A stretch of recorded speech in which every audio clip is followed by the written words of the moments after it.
a las senadoras y los senadores que nos invitaron a este debate ardiente, fundamental, postergado mucho tiempo y que efectivamente significará un paso histórico. Yo voy a repetir algunos de los conceptos que ya emití, inclusive hay alguna publicación, varias publicaciones en el mismo sentido, de modo que pido disculpas por la reiteración, pero no somos tan creativas. En primer lugar, quisiera referirme a la larga legitimidad social de la práctica del aborto en nuestro país. Cuando digo larga legitimidad social, significa una contracara con efectivamente su penalización, su clandestinización. Y cuando digo que tiene una larga legitimidad social, me refiero a que la Argentina es país pionero, junto con Uruguay en América Latina, del fenómeno llamado transición demográfica. Y la transición demográfica es un fenómeno notable, Francia tiene cierto pionerismo, en el que la población decide una baja de la fecundidad coincidente, en el grado de Francia bajó la tasa de mortalidad antes que de la fecundidad, pero en la Argentina, debido al notable proceso de migración masiva, a la recepción tan notable de población que ha sido, obviamente constituyen nuestros antecesores, abuelas, abuelos, etcétera, este país prometía muchas cosas y entre esas cosas prometía escuela pública y prometía una vida con expectativas mejores, por los cuales esa población femenina que llegó a la Argentina tomó una decisión, una revolución extraordinaria, demográfica, silenciosa, de bajar su fecundidad. La pregunta que nos hacemos como historiadoras es la siguiente: ¿cómo pudo haberse corregido la tasa de natalidad con tan precarios métodos anticonceptivos? Yo voy a recordar que el método anticonceptivo usado en todas las provincias argentinas, en todas, es el coitus interruptus, responsable por una enorme cantidad de embarazos. Por lo tanto, esa es la técnica, porque a menudo hablamos de estas cosas sin pensar en la actividad sexual humana, en que tiene que haber una actividad sexual, consentida o no, pero que la hay. De modo que esa revolución demográfica fue posible gracias a la decisión de nuestras mujeres.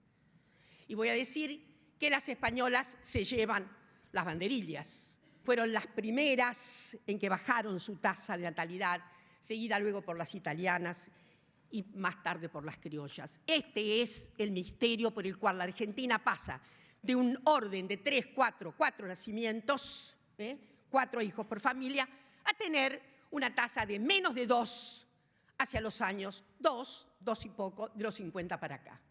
Quiere decir que ha habido una larga, enorme concurrencia al aborto. De otra manera no nos podemos explicar. Pensemos que las clases medias comienzan a consumir algunas otras técnicas muy tardíamente y con muchas dificultades. El preservativo no ha sido precisamente lo más estimado por los varones en nuestra sociedad.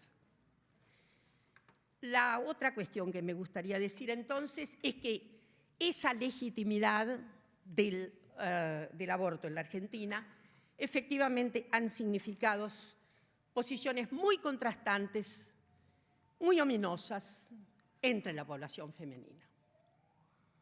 Porque no escapa que la población femenina de clase media y alta pudo concurrir de manera mucho menos clandestina, mucho más garantizada, a consultorios en los que se hacían las prácticas abortivas.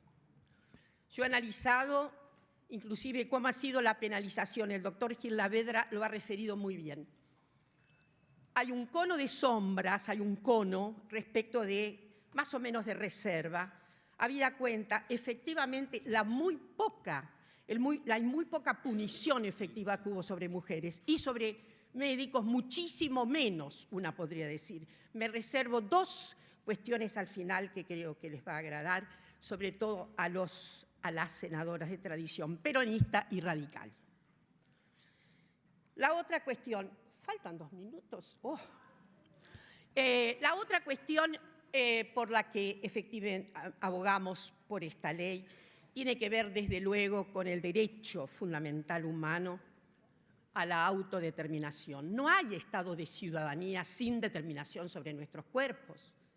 Hay una ciudadanía en mengua de las mujeres y además lo hay porque efectivamente, como lo he dicho muchas veces, el Estado le debe devolver a las mujeres la plenitud del goce sexual, del deseo sexual y la plenitud de la sexualidad equivalente a la de los varones. El 80% de los embarazos son embarazos de contingencia. 80%. Y acá lo ha dicho muy bien la querida colega que viene de Gran Bretaña.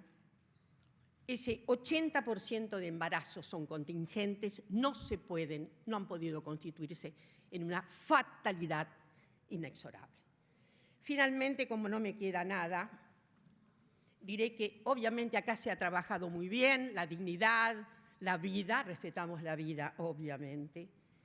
No hay, ninguno de estos bienes es absoluto, como se dijo, y me reservo entonces estas 2 cuestiones de la historia. En 1944-45, en la colonia Oliva, que es la colonia de internados mentales de Córdoba, hubo un caso dramático. Una joven entrerriana alienada de 28 años fue obviamente embarazada a causa de una violación. Su padre autorizó el aborto, pero había una cuestión estrictamente legal.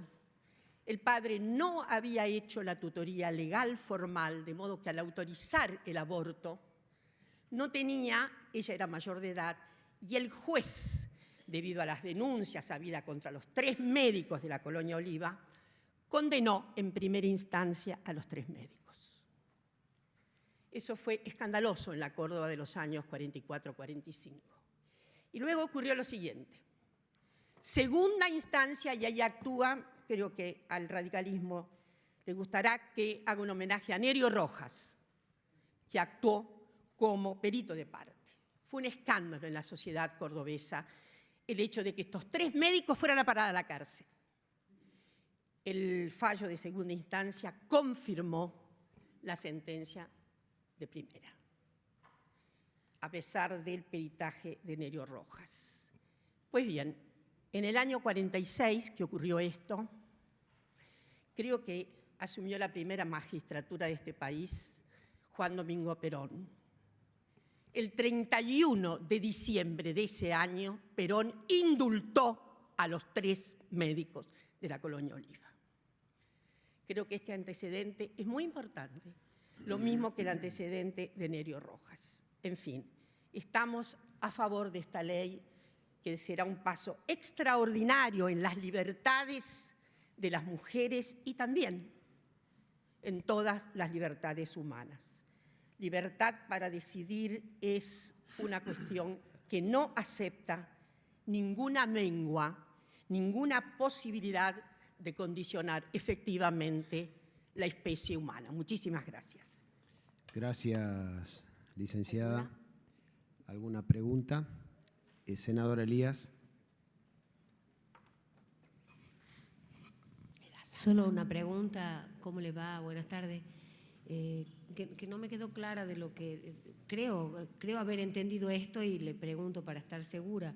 Usted habló de que la tasa de natalidad cuando empieza a disminuir ha sido por el aborto. ¿Eso es lo que está diciendo? No digo que es por el aborto, digo que sin la concurrencia del aborto no nos podemos explicar caídas de natalidad cuando todos los métodos y técnicas son falibles. Gracias. Imagínese usted, el coitus interruptus, la falibilidad, podemos hacer una encuesta. La otra cuestión, las otras técnicas un poco más elaboradas que aparecieron, ¿no? Los preservativos, los primeros de una incomodidad atroz, pobres varones. Y la verdad es que solamente, y les voy a decir, Aún con el régimen de posibilidad de todos los cuidados, las mujeres pueden quedar embarazadas. Por eso es alta la contingencia. Aunque se tomen todos los recaudos, acá acaba de decirse, se puede quedar embarazada. Bueno, muchísimas gracias, Dora Barrancos. Invitamos a Selmira Bottini de Rey.